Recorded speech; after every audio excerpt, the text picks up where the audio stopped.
Good evening, good morning, good afternoon, depending on where you are on this fast forward planet, which is wrapped in so many layers of turbulence and consequential dynamics, it's hard to keep track. We're going to focus on flash floods again, something I've been dealing with as a reporter for an awful long time.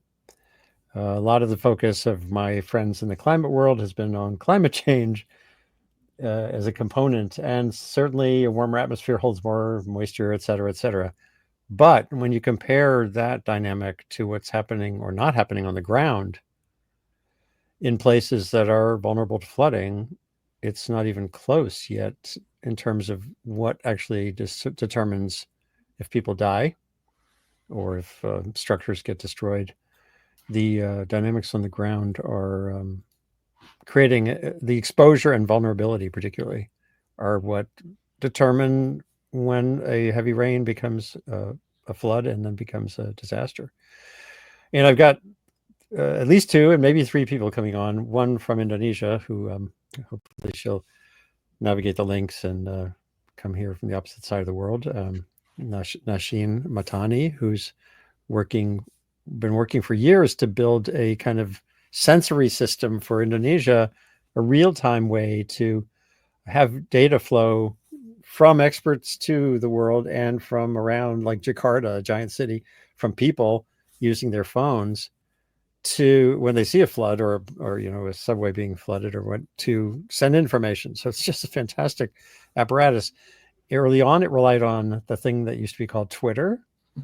And I've got Jim Moffat on here, who was at that thing called Twitter when it was an active part of the flood safety ecosystem, the API, the portal through which Twitter data was available in real time, was being utilized in many cool ways, including in Texas, to rapidly get information where it needs to go to build safer communities. And Andrew Krushevitz, who is a Columbia Climate School, who has been on this webcast before, or both of you have.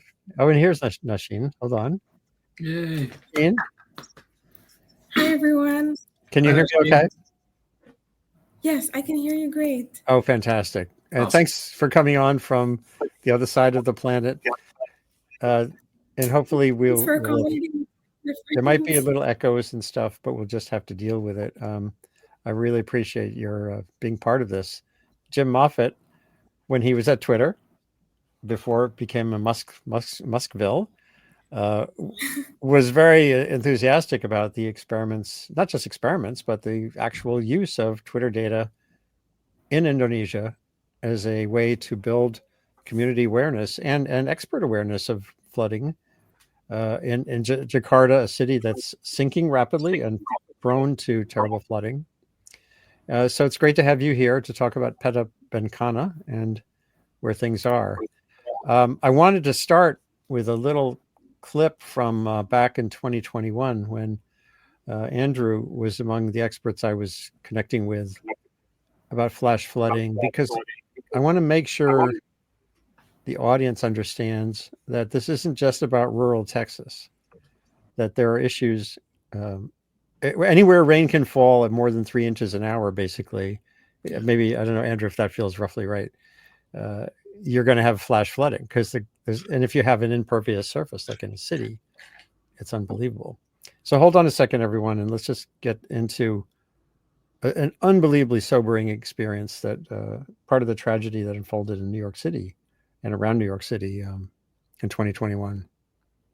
Mm-hmm. It just seems so utterly non-21st century to think in a world with satellites and buzzing phones and so much knowledge that we still end up with NYPD officers, as you can see here. This is one of the most wrenching scenes. It's not. This was where the couple and their toddler died underground in one of a couple 100,000 apartments that most of which are illegally converted to habitation because of a housing crunch in New York City that's been decades long. And so if you're an immigrant, if you're low income, your choices are pretty constrained. And in this case, so sadly constrained that they perished. They're among the 50 or so people in the New York region, New Jersey, those caught in cars, those in subterranean housing. And this just really feels like something we could do much more about.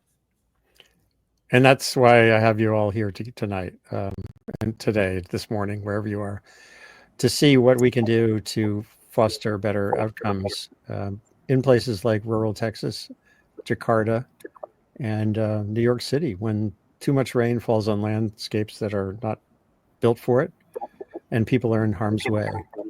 So thanks. I'd like to start by maybe having you each describe why this is an issue that you focus on. And maybe we'll start with Nasheen. You have a lot of technology capacity. You could work on all kinds of problems, Nasheen. So what is it about the flooding issue that draw you in? And then we'll talk a little bit about what you're working on.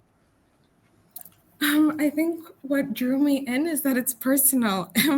We grew up in the flooding. I grew up in Jakarta, and flooding is something that we experienced every year. And historically, there was what we called a 5-year flood, which was there was a major flood every 5 years.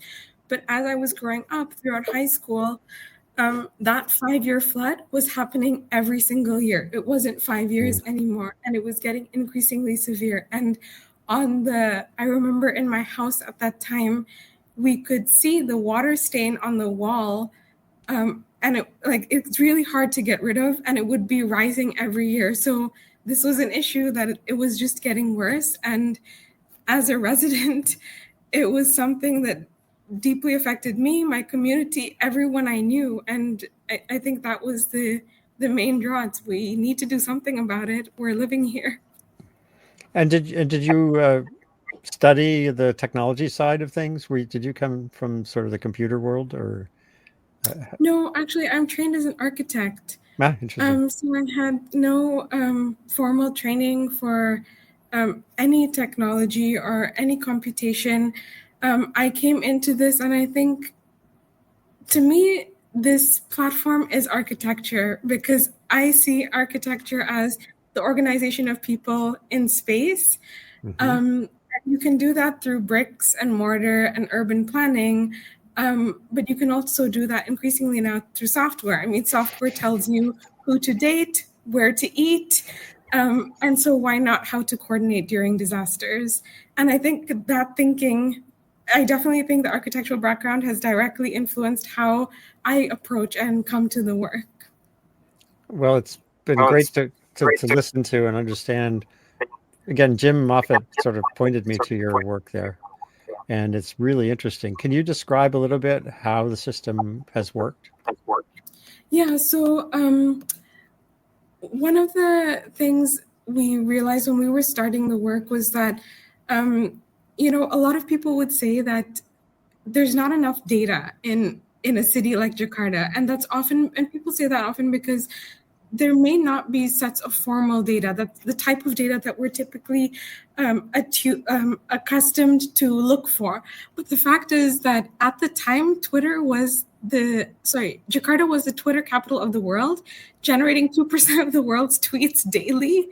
And people were actively posting on social media during disasters. And it's not just on Twitter, of course, it's on all social media platforms. And so that represents an extremely valuable data set to tap into, because all of those posts that people are sharing are geotagged and time-stamped, which is incredibly location-specific contextual detail that is extremely important during a disaster. So the challenge is not that there's too much, that there's a lack of data. The challenge is that there's too much of it. How do we filter and sort through it quickly enough if we want to make that a useful data source that people can actually use to make decisions? And so our software plugs into existing social media channels, and it started with Twitter, but has since expanded to other channels. It detects keywords like flood or fire or earthquake, and when the software detects that word, a bot will automatically reply to the user saying, hey, are you really in a disaster? And would you like to submit a report? And so if the user responds, we guide them through a few simple steps to submit a report, which includes confirming their location, adding some detail like photo and description, and within seconds, that detail is used to create a report and map disasters in real time. And that's what is displayed on Pita Bencana, which means disaster map. So when you open the map, it's a live map of reports that have been submitted by people, and people are using that to, navigate safely personally, but then also to coordinate efforts for response in their own communities. And it's also integrated into national level of government, who's using it to monitor resident reports and respond to their needs. They say it's the fastest information source we have. And so, I think we all see that in any situation, typically, everyone turns to social media, and like everyone is so quick to post on social media. And how do we harness that actually for situations like this where real-time information is so incredibly important? Yeah, and I'm showing a still image. Oh, and sorry about the echo. I'm not sure. Maybe if each of you can mute yourself just when Yeah. you're not talking, that might help. But I'm showing a still from one of your videos that shows that it's taking selfies, even the things we're all doing anyway, Yeah. is information that can be utilized by these systems. Yeah, I mean, we have a saying that selfies save lives, because a selfie is incredibly important information. A person in a flood is a flood height estimate. Like you can see there, you can estimate how deep the water is through that photo. And it's really amazing sometimes looking through the photo archives we receive. There are lots of selfies that people take in the flood. Yeah, like this one. Right. There is sort of, I think it may stem from the fact that every year we experience this, we're used to it. It's not to say the situation is not dire and unfair, and there are a lot of unequal aspects, but we try and, encourage this community spirit that when there is a disaster, there are things that we can still do to help each other. And I think we see that actually all over the world, is when there's a disaster, people are so incredibly strong in coming together and supporting each other. Right. That's great. So Jim, I want to get to the Twitter end of this in a minute, but I'd like to get Andrew in here. Andrew, you've done tons of work around the world in trying to facilitate the capacity to have flash flood warnings, particularly that can get ahead of the problem. So had you been familiar with some of this stuff or already? Maybe an answer there, and then just weigh in a little bit on your background and why this is an issue that fixates you so much. Yes. I haven't been I'm not familiar at this level of detail. So thank you for sharing this work. Like I've heard of different examples of using this type of technology, but no, I personally have not been involved in something like this. So yeah, thank you for sharing. And my background is in meteorology. So I'm interested, I work on forecasting and risk assessment of extreme hydrometeorological events. And yeah, flash floods have always been one of the types of disasters that I've been very interested in. And yeah, going back to something you said, Andy, about the 3 inch an hour, it's not exactly the best way to frame it, I suggest. I mean, there's areas where far less rainfall can lead to some type of flash flood, right? I mean, flash floods could actually be broken down further into subtypes. And usually what I say is, I don't know, anywhere that gets any amount of rainfall is at non-zero risk to flash floods. And it's a bit of a stretch, but still basically saying if it rains where you are, you're in an area that's has some level of risk of flash floods. And I think that's really important when we're talking about risk. There are certain areas that, yeah, you're just not going to be at any level of risk to a certain type of a disaster or even a certain type of flood. For example, I mean, coastal flooding or storm surge flooding, once you move a certain distance inland, you will be essentially or actually at zero level of coastal flood risk, right? Same thing with the river. Once you move a certain distance from the river, you could eliminate effectively the risk of riverine flooding. But flash floods are very different. Pretty much every place that sees rainfall, which is most of where we live, there's some level of flash flood. So I've been fascinated by that, by disaggregating risk by flood type, but then taking it further, breaking it down further to subtypes of flash floods. There's many types of flash floods as well, and why is that important? Well, certain types of flash floods, like the ones we saw in Texas, are driven perhaps more by the extreme precipitation element. But then there's other types of flash floods, for example, in New York City, that certainly you need a certain level of extreme precipitation, but the socioeconomic factors, the land cover, the imperviousness perhaps could be even more important if we're talking about certain types of impacts like loss of life, for example. So yeah, I've been drawn to these questions, and being from an early warning or anticipatory action perspective, it is important. Flood type makes a very big difference if we're talking about which types of action should be prioritized in which communities at what lead time, and certainly we like to think that prioritization is the framing. If we had enough lead time, we could take action in these areas. But also what we're hearing from Texas is that, this area is part of Flash Flood Alley. It's not all of Flash Flood Alley. It's part of what they call a flash flood alley. So an area that has a high level of baseline risk of flash floods. So if we're talking about dealing or living with flash flood risk in places like that, there's a sense that, if it's just an average flash flood, perhaps we could deal with it, right? An average flash flood is not a good thing, but that's very different in people's minds than a 30-foot wall of water. So I think making that distinction between different magnitudes of flash floods is one of the major questions here. And in terms of issuing some of the warnings, the standard operating procedures, it seems like they were likely followed appropriately.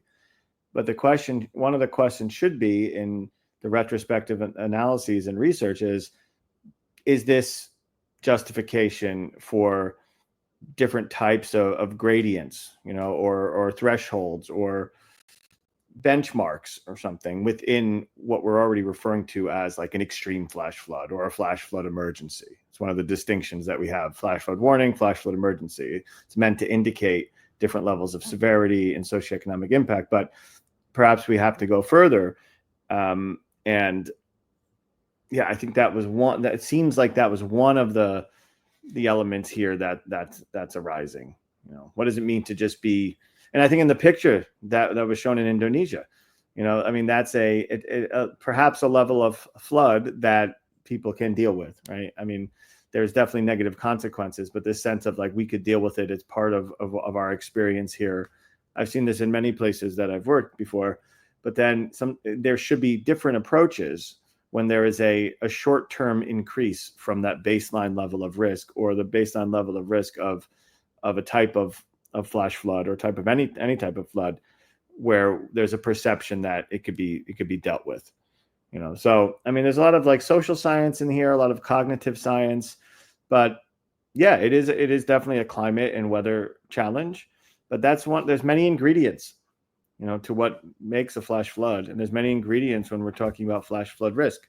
So this is yet again another example in Texas that we're confronted with those dynamics.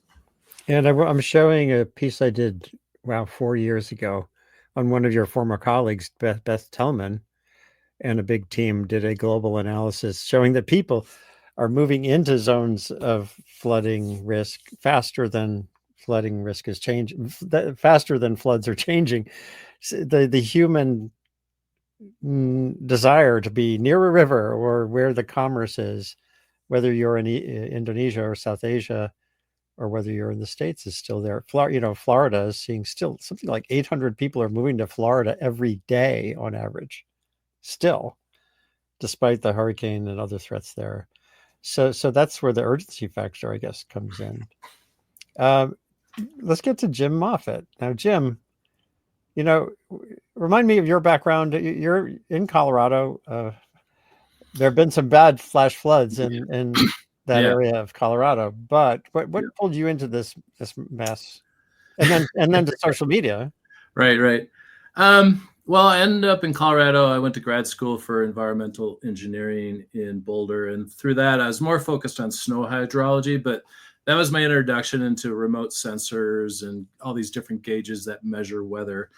And so my my second job out of grad school, I was the fourth employee for a flood warning software company. Actually founded in Lyons, Colorado, which was one of the hot spots for our big flood, in 2013. So I became a software engineer there and worked there for 13 years, working on building what we call base station software. It's the software that receives all the real-time reports from the field. And you build that software and these systems to send out notifications. And the software lets you pick different, channels to broadcast on. Different, from a text message, email, social media, whatever. But after 13 years, I was looking for something new, and I came across a startup in Boulder that at the time was a Twitter partner. So they had license to the Twitter fire hose, and we're building tools so people could pick out tweets of interest in real time, out of the 6,000 per second that were being published. Amazing. And really for my own education and given my flood warning background, my job was a developer advocate. So my job was to tell other developers about what you could do with Twitter data. But to do that, I had to kind of build my own projects, and I naturally focused on floods and Twitter data. While at the same time, I was wondering, why am I leaving the flood warning world to go work for basically a social media company? But I was able to blend the two and keep going in both areas. This startup I joined was then acquired by Twitter, but I first picked, 10 or 12 major events around the United States from that time, which actually is pretty early in the Twitter history, 2012, 2013. But even back then, I was correlating rain gauge data with the number of tweets, geotag tweets coming from a certain area. And, sort of intuitive, but it definitely visually showed that people were already using Twitter in this case to broadcast real-time crowdsourced observations and photos. And so I found that pretty fascinating. To Twitter's credit, they supported me in these efforts. I started going to hydrology conferences, and that's one of my most poignant memories is people seeing my name tag and wondering, why is somebody from Twitter at this hydrology conference? But anyway, so I just advocated for that use case to let the folks, at least in the States, especially who are operating these flood warning systems, to impress upon them that you're in the business of sending notifications. Social media is this up and coming real-time service. You should consider that as one of your many channels to communicate to the public. And part of that is the listening use case, which is what Nashin is pioneered, is that not only can you broadcast in real time to a wide area, you can listen for comments and photos and things coming in. And so that was really, for me, a full circle moment where, the role of, in this case, social media for communications is really has a lot of potential. And let's get to what happened. What's lost here? You left Twitter right around the time. I can't remember how ensconced Musk was at that time, but lots of things started to change, including this free flow of data was throttled back. Is that right? Yeah. I mean, they after the purchase, after the acquisition, I survived the major layoff, but the famous fork in the road, I took the fork where I could leave the company because I'd worked with a lot of teams of engineers for at that point up to 8 years, and 95% of them were gone. So it was pretty easy decision for me. But they priced their APIs, and Nashin can talk to this at length about how they basically, especially for the listening use case, if you wanted to pull in, 10,000 tweets looking for those 50 that have relevance to your event, they just made it incredibly expensive. I don't know what the price tag ended up, but it was, if I remember right, they wanted more in an annual fee than your operating budget. I mean, it was ridiculous. Like a enterprise level subscription, literally many thousands of dollars per month. So a lot of agencies just, simply couldn't afford that. Sure. I'm showing the U.S. Geological Survey Texas Flood Watch account still exists, but it says this is an archived account and is not being updated. The data are still there. You and I were talking about this. Yeah. But it hasn't updated since September of 23. And this is the whole thing. The data are there, just as Nasheen said in Jakarta. Andrew, all around the world, you can know when the rain is falling. But if it's not reaching communities at risk in ways that they can respond to, then it's all wasted. Yeah. And that also, that idea of the communities, the sort of flow of data, the listening part. Think about the applications for that, and for Twitter to feel like they had to monetize all of that, not create at least a portal for NGOs, and non-governmental things, or for humanitarian agencies to use the data. Seems so stupid. Yeah, frankly. Nasheen, could you talk a little bit about how that played out for you in Indonesia? Yeah, I think the other thing to combine with that was the time factor and the recklessness that we see these decisions being made, because it was sometime around in October, and our organization had a very long relationship with Twitter because of Jim, and we had written agreements in place. And the way we found out that the service was being cut was not through any communication from their side, despite having an agreement, but it was through, I was just checking our Twitter account because we were experiencing extremely heavy rainfall. And I happened to see there was a tweet from the Twitter developer account saying that in 7 days' time, we're going to turn off the service. And so that was really alarming, because it was like, wait, does this affect me or not? Like, is this, am I an exception or not to this? But when we followed up with that, it, obviously it was going to affect us. What was really alarming was that same week, the meteorological agency had issued a warning saying that we were going to experience extremely heavy rainfall in the coming weeks, and that was going to be an extremely heavy monsoon season. And so we had 7 days notice, not formally, but through checking Twitter. And this is what was so reckless, is that 7 days for anyone using this service, and it wasn't just us. I think there were many different agencies relying on Twitter data for whether it was looking at, different humanitarian use cases, or even in some cases, I think with health. To have this cut off in 7 days means we have no time to prepare. We have trained communities for years to use the service, and people have come to rely on it. How do we shift that suddenly in 7 days and say that, hey, this is not going to work anymore? So that was extremely stressful. Eventually, we did manage to reach out to them, negotiate, get a bit of an extension for that. But it was this continuous back and forth. And because everyone had left, and it was always someone new we were talking to every week, trying to negotiate, can you give us permissions just until this extreme weather passes so that we have time to transition our communities away from it, because this is a public safety issue at this point. But over time, we've also seen that the use of Twitter in Indonesia has significantly dropped. So, which is unfortunate. This was such a powerful thing to be able to reach people through Twitter. Our bot had become famous, so famous, because everyone knew about it. And it was like, oh, you guys, I see you on Twitter all the time. And it was so famous that it was on comedy shows, people we didn't know just talking about it. It's like, oh, it's that bot. But thankfully, we were able to transition to other social media. So at the same time that Twitter started to stop this service, we were able to plug into WhatsApp. And WhatsApp is the most widely used social media platform in Indonesia.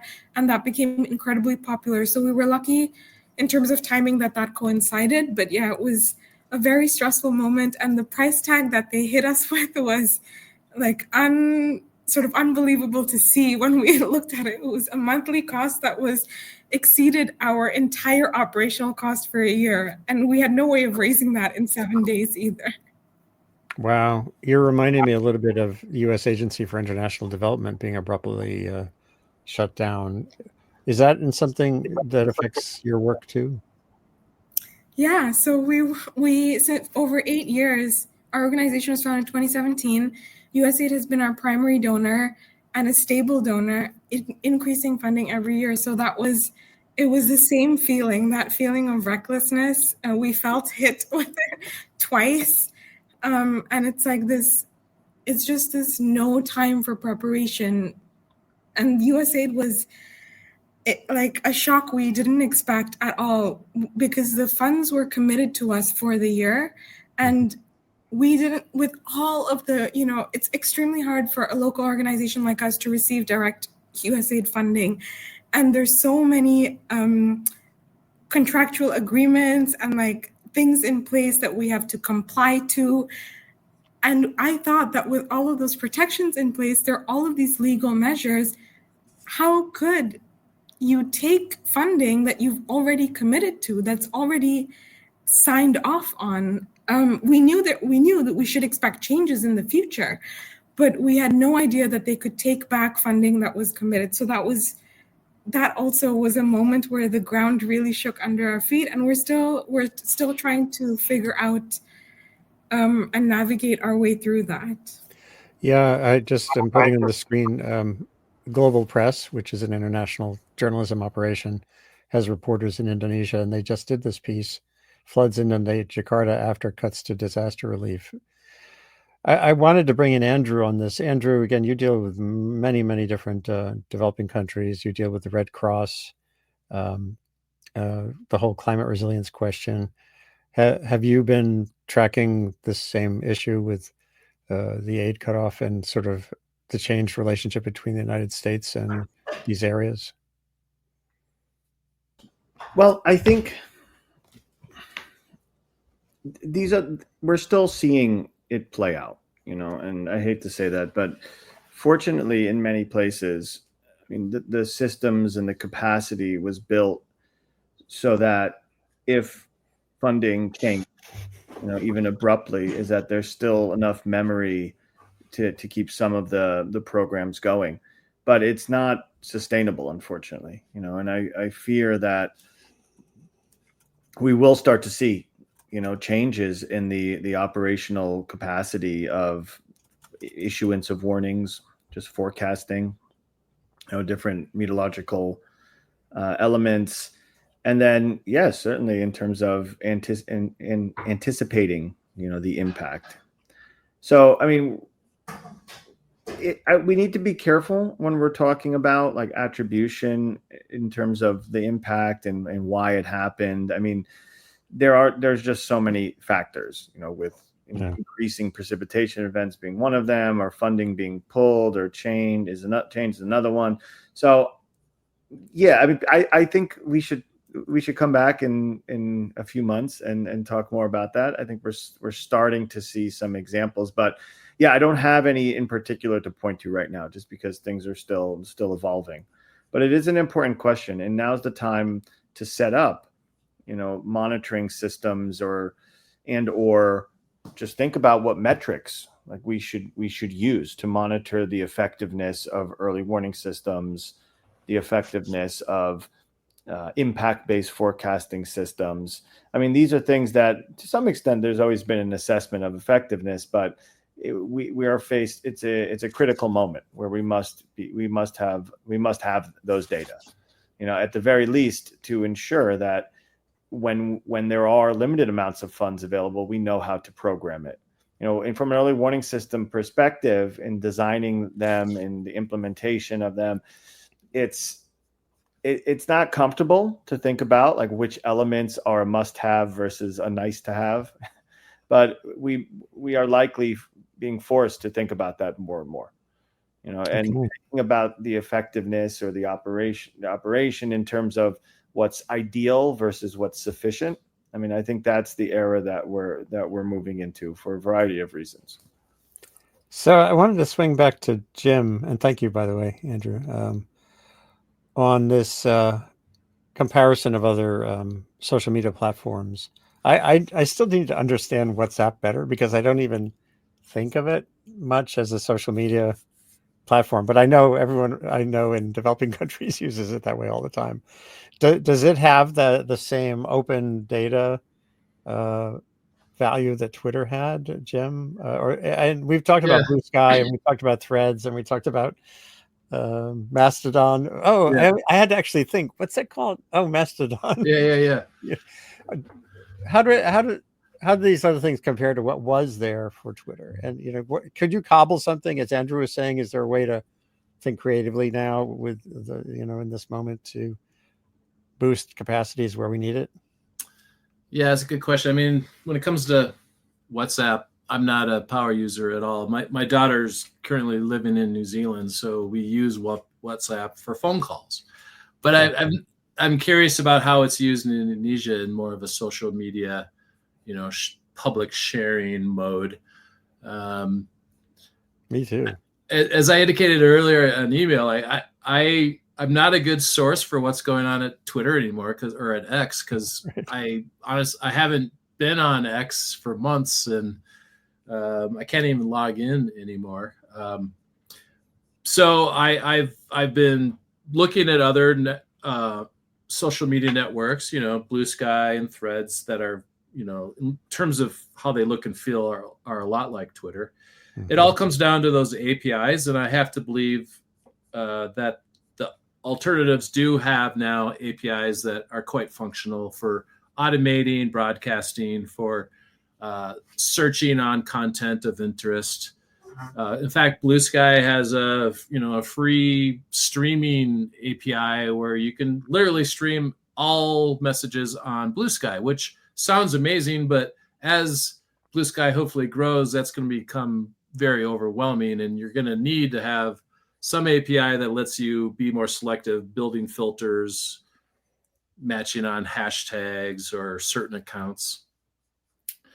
So yeah, it's still an interesting space for me. And another thing is, like, what Twitter was amazing about Twitter compared to, say, like a Facebook, is just how real time it was. Yeah. And how, as a user, you had, and I don't know how this works today on Twitter, or on X, but the ability to affect your timeline and how things are brought into your world. Are they in chronological order?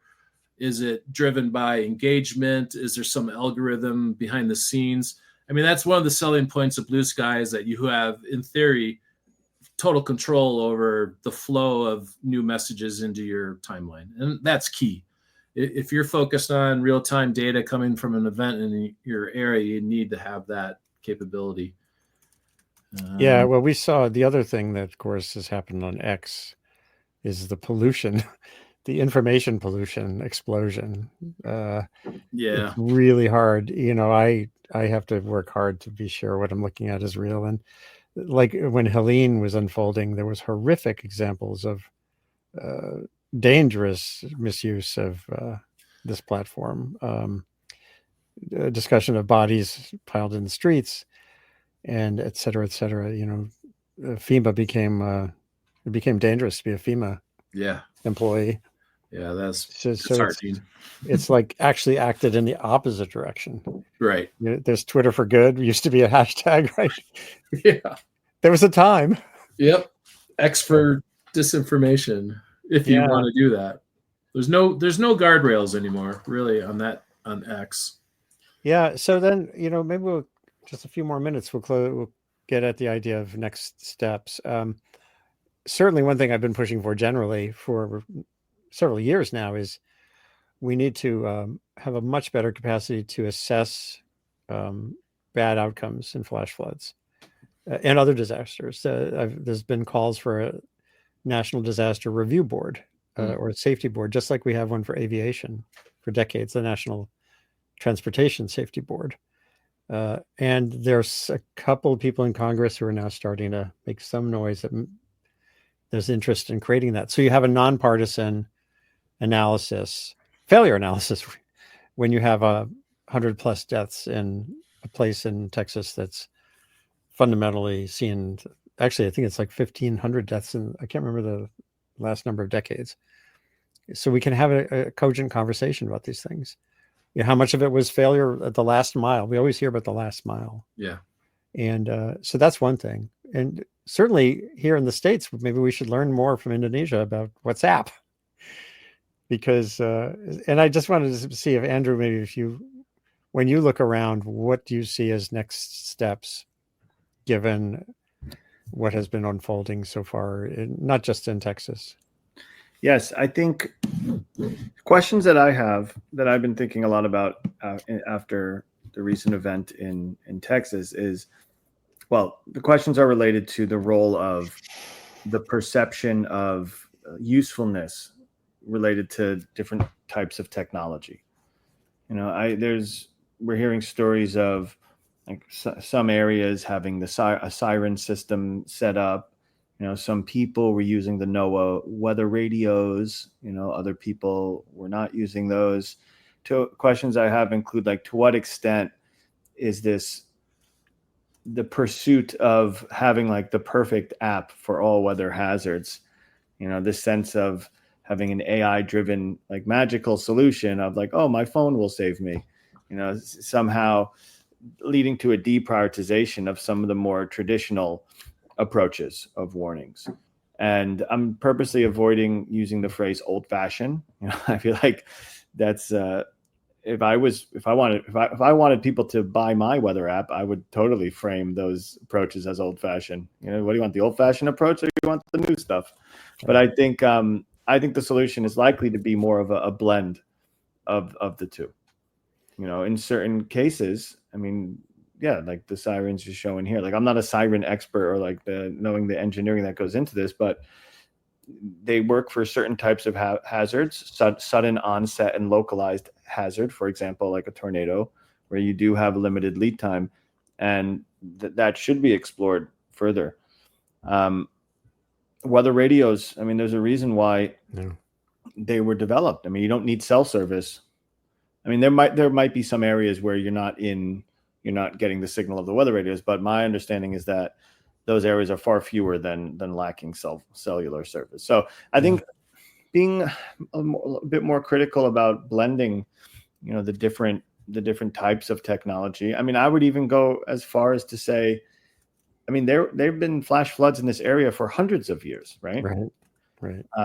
To what extent would it be possible? Should we be challenging ourselves to, if we're talking about the integration of different types of technology, should that be extended to some of the indigenous approaches to risk, understanding risk and anticipating and in early warning? You know, I haven't really seen that element brought up in the past week. I think it's at least a question that we should be asking, and that is happening in other parts of the world. We are asking those sorts of questions.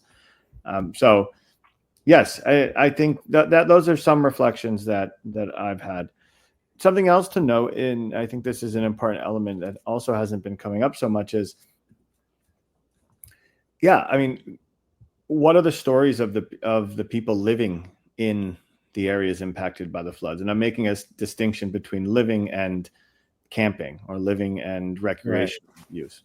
Right? I think, I mean, I believe that part of the story will be part of the retrospective analysis. But I mean, to me, there's a difference between even unknowingly being located in a flood zone at a given time, or because of the way that housing prices people out. Certainly similar to what we saw in Ida here in New York, right? There's reasons why people are living in certain places, like living in the places, not going to. So I think these distinctions are very important to make when we're talking about the disproportionate impact. Like, certainly it was a terrible situation.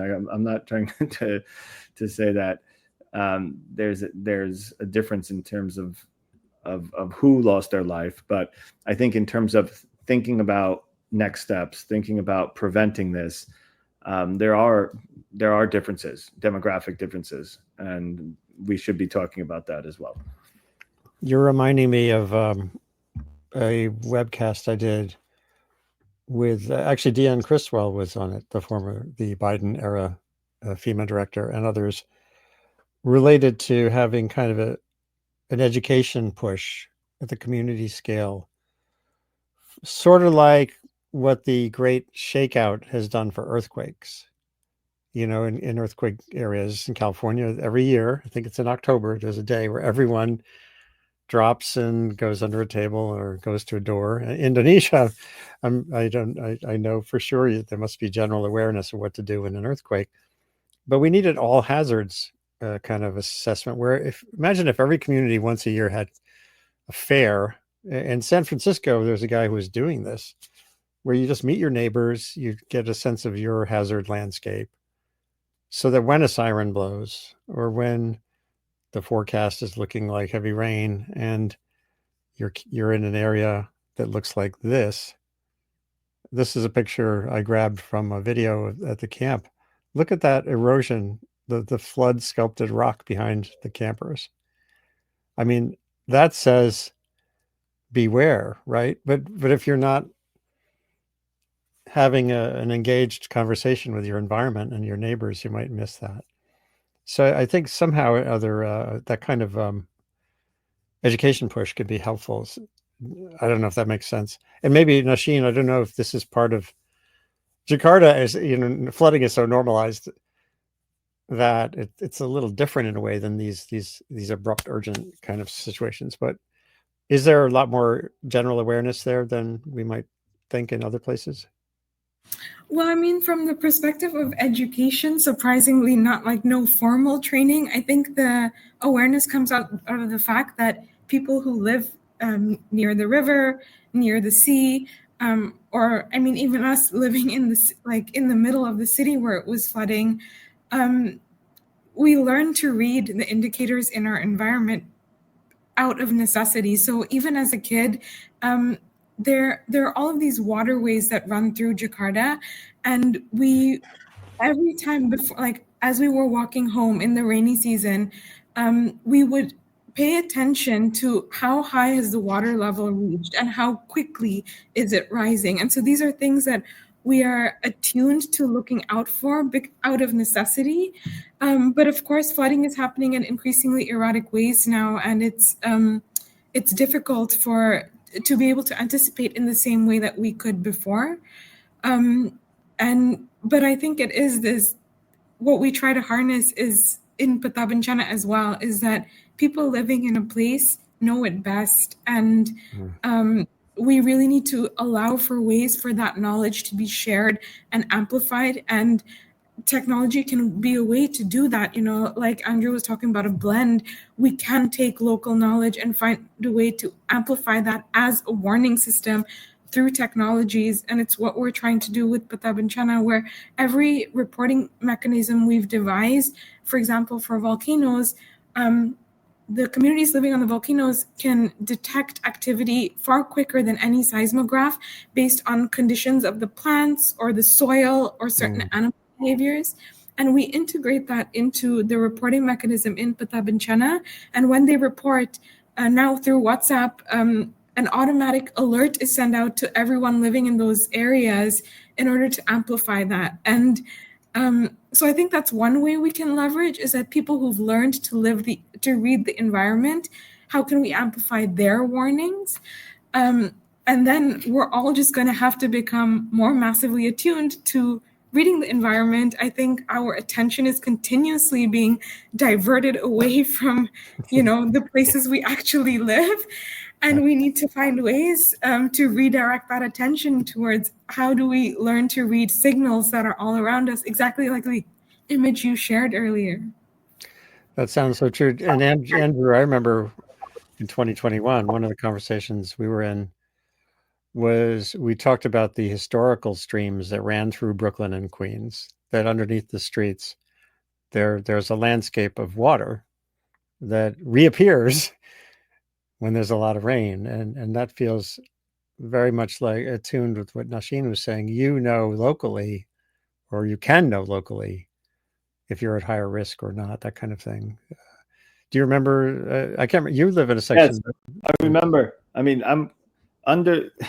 This is our apartment in Gowanus, Brooklyn. Gowanus is a swamp, right? So I'm like literally on top of what we just described. But Yeah, I mean, but what is our responsibility to understand risk? Whose responsibility is it to ensure that people understand risk? And then what are the limits to that? What is the practicality of understanding your risk? Do I need to understand the risk like at every point along my commute to work every day? Do I need to understand risk whenever I go on vacation? Is it my responsibility to understand risk? It's really complicated. So many of the people in Texas were enjoying their vacations or holidays, whatever. I mean, these are questions that we still haven't sufficiently grappled with. I'm not even talking about how risk is changing over time. I'm just talking about now. We have the data is available. How do we translate it in a way, and whose responsibility is to do that translation?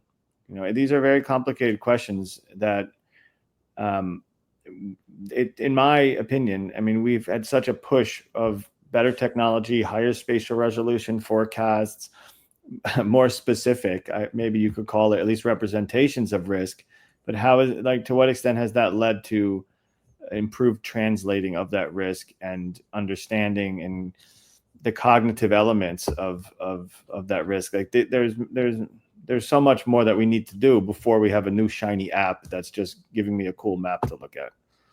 That sounds like a really important point, and it's a call to action that we're in the early days of understanding how to pull this all together, including the social media elements, the bespoke last mile and last half mile of the chain from information to action, and the basic education is sort of some call it there was this thing called pre-bunking during the COVID days of giving people information ahead of time about vaccines or the like, so that they're less likely to be misled. But just presaging, pre-envisioning, maybe building into the summer camp experience, the geological and hydrological history of where you're camping, normalizing that all the way around the and then funding the basic science and technology, and having more open data, right, Jim? I think, open data, open source work like Nashin is doing. Those are all vital parts of this going forward. Maybe Jim and Nashin, any last words from you, and then we'll wrap it up. Well, I think we have a consensus here that effective flood warning has to be a blend of old-fashioned and modern technology. And it'll just be interesting to see, will there be a new emphasis on putting in these siren-based systems that for that last half a mile, What role, like so many things around weather, will the insurance industry play? Like if you have a summer camp, are you going to need to rethink how you would notify people without phones in the middle of the night? I mean, that was the tragic perfect storm of what happened in Texas. And by the way, the one element I would add is making sure you have an all hazards mindset, because I'm going to be doing a show on tornado warnings, and this kind of hyperlocal flood warning are very similar challenges, including the challenge of complacency. Right. If the tornado doesn't hit you, does that mean it was a false alarm? No. Yeah. Right. So there's lots to do. This is Andy Revkin. This is the Sustain What webcast, girdling the globe, in this case, from Indonesia to the United States, to Brooklyn, and to Colorado, and the state of Maine, where I'm coming from. And I really appreciate my guests coming on today. Jim Moffitt, former Twitter engineer, evangelist for open access to data to reduce disasters. Andrew Krushevitz, Columbia Climate School, working really hard on making warnings work. And Nashin Mahtani at Petabenkana ID in Indonesia. Thank you so much for doing this. We talked about this for months, if not years, I think. And let's consider it sort of part one, okay? We can get back to it. Thanks, everybody. As soon as we're done, you can share the video, the archive video, with anyone, anywhere, and stay in touch. This is Sustain What. All right. Thank you. Good to see you all. Thank you, everyone. Nice to see you.